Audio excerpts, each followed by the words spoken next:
بسم اللہ الرحمن الرحیم۔ السلام علیکم۔ انفو ٹی وی میں خوش آمدید۔ آج 4 ستمبر 2020 بروز جمعۃ المبارک 16 محرم بمطابق 1442 ہجری سعودی عرب کی تازہ ترین خبروں کے ساتھ میں ہوں وسیم۔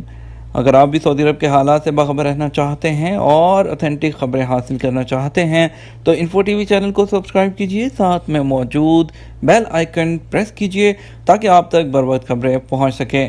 آج کا نیوز بلیٹن بہت اہم ہونے والا ہے۔ اس میں شامل ہوں گی وہ تمام خبریں جو آپ کے لیے جاننا ضروری ہیں، بشمول انٹرنیشنل فلائٹس اور سعودی عرب واپسی سے متعلق تمام اہم خبریں شامل ہیں۔ آج کی پہلی خبر شامل کریں گے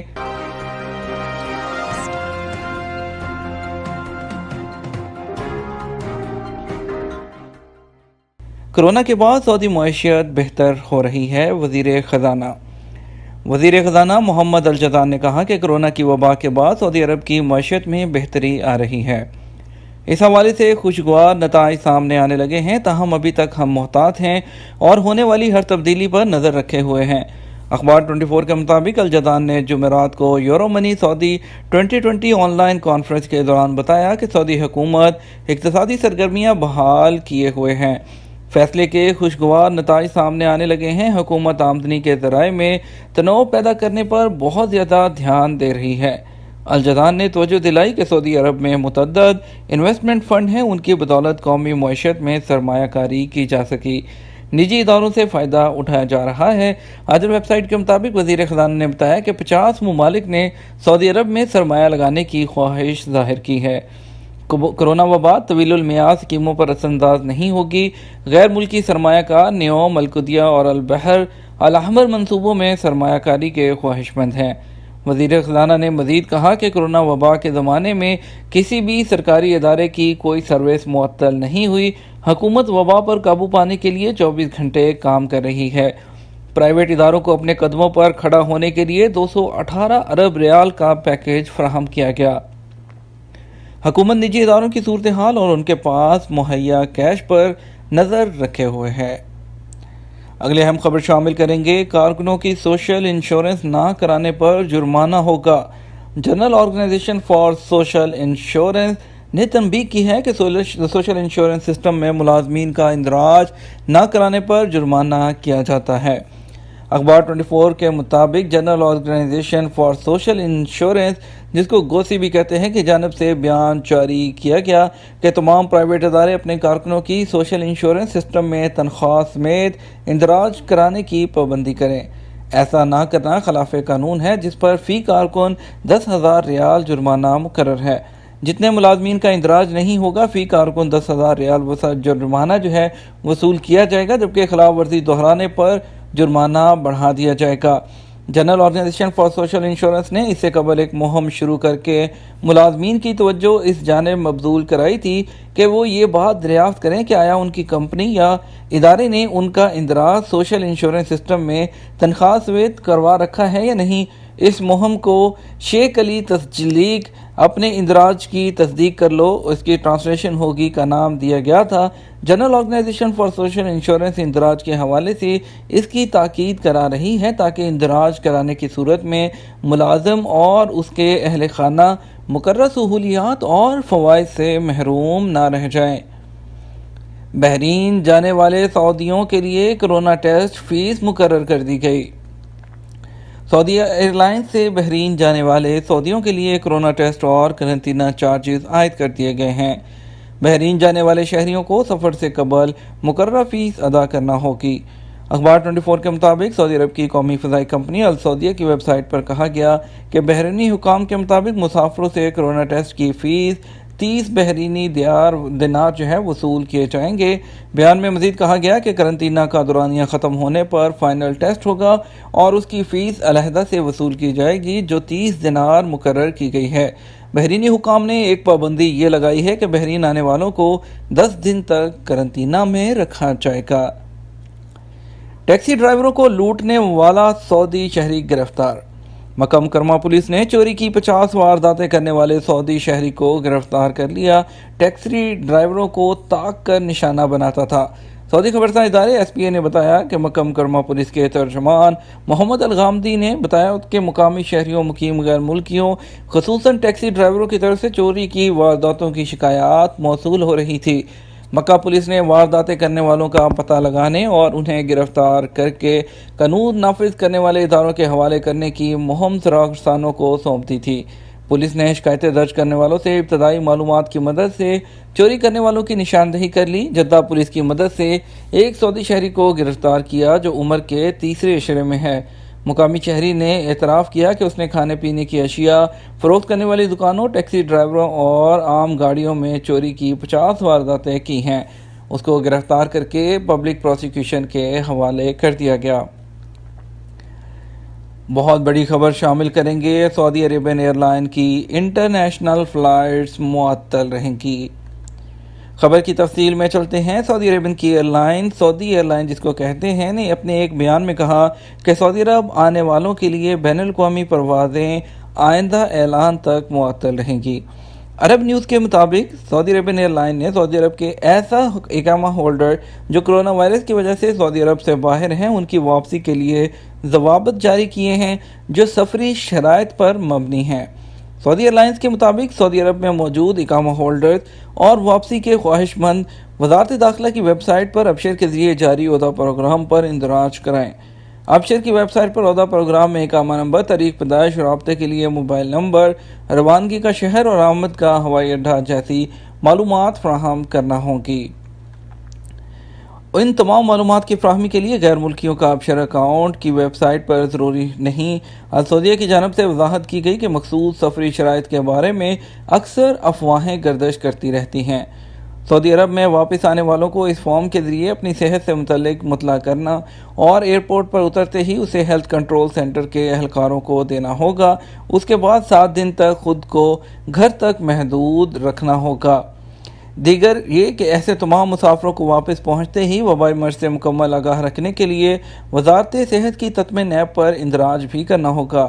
اس ایپ کا مقصد یہاں پہنچنے والوں کی صحت سے متعلق مسلسل پیروی کرنے کے عزم کو یقینی بنانا ہے۔ اس کے ساتھ ہی توکلنا ایپ پر بھی اندراج کرنا ہوگا تاکہ کرونا وائرس کے علامات ظاہر ہونے کے بعد ممکنہ انفیکشن سے محفوظ رکھنے کے بارے میں ہدایات اور مدد فراہم کی جا سکے۔ اس کے علاوہ سعودی عربین ایئر لائن نے جو سفری ضوابط جن ممالک کے لیے جاری کیے ہیں وہ آپ کو ایک پھر سے بتا دیتے ہیں۔ ان میں UAE، کویت، عمان، بحرین، مصر، لبنان، تیونس، مراکش، چین، برطانیہ، France, Italy, Spain, Germany, Austria, Turkey, یونان، بنگلہ، فلپائن، ملائیشیا، جنوبی افریقہ، سوڈان، ایتھوپیا، کینیا، نائجیریا اور انڈونیشیا شامل ہیں۔ واضح رہے کہ سعودی عرب نے کرونا وائرس کے پھیلاؤ کو محدود رکھنے کی غرض سے اقدامات کرتے ہوئے غیر ملکیوں کی واپسی کے لیے 15 مارچ سے بین الاقوامی پروازیں معطل کر رکھی ہیں۔ اندرون ملک پروازیں مکمل احتیاطی تدابیر کے ساتھ 31 مئی سے دوبارہ بحال کی گئی ہیں۔ ایگزٹ ری انٹری پر عہدہ پروگرام کے تحت واپسی کیسے؟ آپ کے سوالات اور جوابات کا سلسلہ جاری ہے۔ کیسر چوہان کا سوال وزٹ ویزے کے حوالے سے ہے۔ ان کا کہنا ہے کہ میں نے اپنی اہلیہ کا وزٹ ویزا پاکستان بھیجا ہے، اس کی کتنی مدت ہے، وہ کب تک آ سکیں گی؟ سعودی عرب میں تاحال بین الاقوامی پروازوں پر عائد پابندی ہے، اس کی وجہ سے تاحال حتمی تاریخ کا اعلان بھی نہیں ہوا۔ جب تک اس پر پروازوں پر پابندی برقرار ہے تب تک سعودی سفارت خانے یا قونصلیٹ میں ویزے سٹیمپ نہیں کیے جائیں گے۔ جہاں تک سوال ہے آپ کا ویزے کی مدت کا، تو ویزا سٹیمپ ہونے کے بعد عام طور پر 1 سے 6 ماہ تک کی مدت ہوتی ہے، تاہم سٹیمپ ہونے سے پہلے اس کی مدت 1 سال ہوتی ہے، مگر موجودہ حالات کے تحت تمام معاملات رکے ہوئے ہیں۔ جیسے ہی اس بارے میں حکام کی جانب سے لائحہ عمل مرتب کیا جائے گا، انفو ٹی وی چینل میں شائع کیا جائے گا۔ رحمت MA کا سوال ہے کہ سعودی عرب سے پاکستان فلائٹس کا نیا شیڈول کیا ہے؟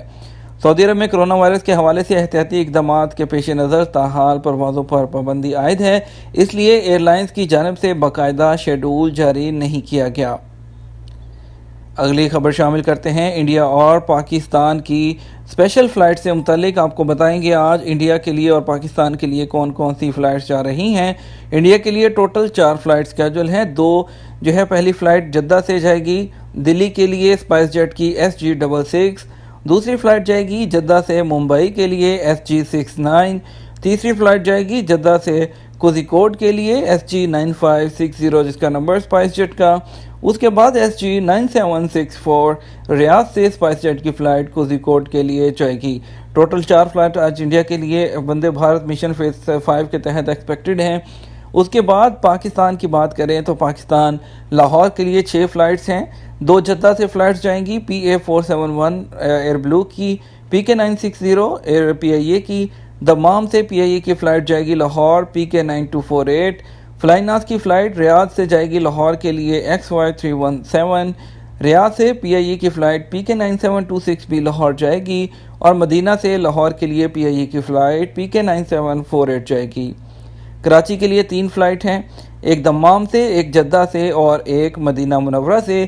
دمام سے سعودی گلف ایئر لائن کی فلائٹ 6S161 جائے گی، جدہ سے XY637 جائے گی فلائی ناس کی، مدینہ سے PK744 PIA کی فلائٹ جائے گی۔ اسلام آباد کے لیے ٹوٹل 5 فلائٹ سکیجول ہیں، جس میں آپ کو بتاتے چلیں 2 جدہ سے جائیں گی، ایک PA273 اور PA2733 دونوں جو ہیں وہ ایئر بلو کی فلائٹ ہیں، اور مدینہ سے 2 فلائٹ جائیں گی PIA کی اسلام آباد PK9714 اور PK97144۔ اور اس کے بعد آپ کو بتاتے چلیں ریاض سے اسلام آباد کی فلائٹ PA275 جائے گی ایئر بلو کی اسلام آباد۔ سیالکوٹ کے لیے دمام سے سعودی گلف ایئر لائن کی ایک فلائٹ 6S155 ایکسپیکٹڈ ہے، اور اس کے بعد آخری فلائٹ پاکستان کے لیے ریاض سے جائے گی پشاور کے لیے PIA کی PK6728 جس کا نمبر ہے۔ مزید خبروں میں چلتے ہیں۔ مکہ میں موسلا دھار بارش۔ مکہ مکرمہ میں جمعرات کی سحر پہر کو ہونے والی موسلا دھار بارش سے موسم خوشگوار ہو گیا۔ بارش کے باعث غسل کعبہ کی تقریب بھی ملتوی کر دی گئی۔ ویب نیوز سبق کے مطابق مکہ مکرمہ کے مشرقی محلوں میں خصوصاً الشرائع اور الجرانہ آس پاس کے قریوں میں موسلا دھار بارش، جبکہ جنوب مشرقی محلوں میں درمیانی درجے کی بارش ہوئی۔ کرونا کے مزید 833 کیسز، 26 ہلاکتیں۔ سعودی عرب میں گزشتہ 24 گھنٹوں کے دوران 833 افراد میں کرونا وائرس کی تصدیق ہوئی، جبکہ اس مہلک بیماری سے 26 افراد ہلاک ہوئے۔ وزارت صحت کی جانب سے جاری اعداد و شمار کے مطابق کووڈ-19 سے صحت یاب ہونے والوں کی تعداد میں بھی اضافہ ہوا۔ ایک ہی دن میں 1454 افراد شفا یاب ہوئے۔ سعودی عرب میں اب تک مصدقہ کیسز کی تعداد 3,18,319 ہو گئی ہے۔ جازان باہمت استاد کا طلباء کے لیے دشوار گزار سفر۔ جازان کے ایک سعودی استاد نے دشوار گزار پہاڑی راستے طے کیے اور اپنے طلباء کے گھر پہنچ کر انہیں مدرستی پلیٹ فارم کے ذریعے آن لائن تعلیم حاصل کرنے کی تربیت دی۔ سبق ویب سائٹ کے مطابق جازان ریجن کی حروب کمشنری میں جبل المعادی اسکول کی جانب سے طلباء کو آن لائن کلاسوں کے حوالے سے مختلف سہولتیں فراہم کی جا رہی ہیں۔ اس ضمن میں پرنسپل عبداللہ المالکی کی سربراہی میں ایک ٹیم تشکیل دی گئی جو محمد اغریری، حسین جعفری، علی المہجری اور حسین علیزی پر مشتمل ہے۔ ٹیم کو ٹارگٹ دیا گیا کہ وہ گھر گھر جا کر طلباء کو مدرستی پلیٹ فارم کے ذریعے کلاسیں اٹینڈ کرنے کی تربیت دیں۔ مسلمان نوجوان تخلیقی صلاحیتوں کا سرچشمہ ہیں۔ OIC اسلامی تعاون تنظیم OIC کے سیکرٹری جنرل ڈاکٹر یوسف بن احمد العثیمین نے کہا کہ پوری اسلامی دنیا میں نصف ارب نوجوان مرد و خواتین یقینی طور پر اپنے اپنے معاشرے میں توانائی طاقت اور صلاحیتوں کے چشمے ہیں۔ سعودی خبرساں ادارے کے مطابق ڈاکٹر یوسف العثیمین نے بہتر مستقبل کی جانب تبدیلی، دنیا کی بہتری اور ترقی میں نوجوانوں کے اہم کردار کو تسلیم کرتے ہوئے انہیں خراج تحسین پیش کیا ہے۔ یہ تو ہمارا آج کا نیوز بلیٹن۔ مزید خبروں کے لیے شام 6 بجے کا نیوز بلیٹن دیکھیے گا۔ اس کے ساتھ ہی ہم آپ سے اجازت چاہیں گے، ویڈیو کو زیادہ سے زیادہ لائک اور شیئر کیجیے گا۔ آپ کی قیمتی وقت کا شکریہ۔ اپنا خیال رکھیے گا۔ السلام علیکم۔